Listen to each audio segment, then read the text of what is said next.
હવે આગળ વાત કરીએ તો બેટ દ્વારકા વિશ્વભરમાંનું એકમાત્ર મંદિર દાંડી હનુમાન મંદિરે ભક્તોનું ઘોડાપૂર ઉમટી પડ્યું।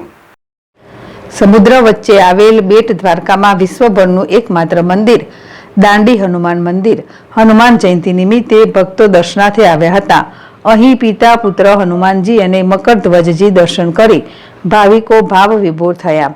સમુદ્ર વચ્ચે આવેલ બેટ દ્વારકામાં વિશ્વભરમાંનું એકમાત્ર મંદિર દાંડી હનુમાન મંદિરે હનુમાન જયંતિ નિમિત્તે ભક્તો દર્શનાર્થે આવ્યા હતા। અહીં પિતા પુત્ર હનુમાનજી અને મકરધ્વજજી દર્શન કરી ભાવિકો ભાવ વિભોર થઈ મહાપ્રસાદ લીધો હતો।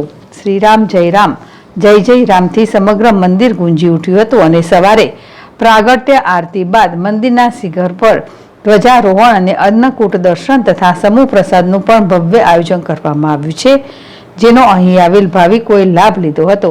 અત્રે ઉલ્લેખનીય છે કે આજે મોડી રાત્રિ સુધી દાંડી હનુમાન મંદિરે ભાવિકો ઉમટી પડશે અને જય બજરંગ બલીના નાદથી આખો દિવસ અને મોડી રાત સુધી આ નાદ સંભળાતો રહેશે।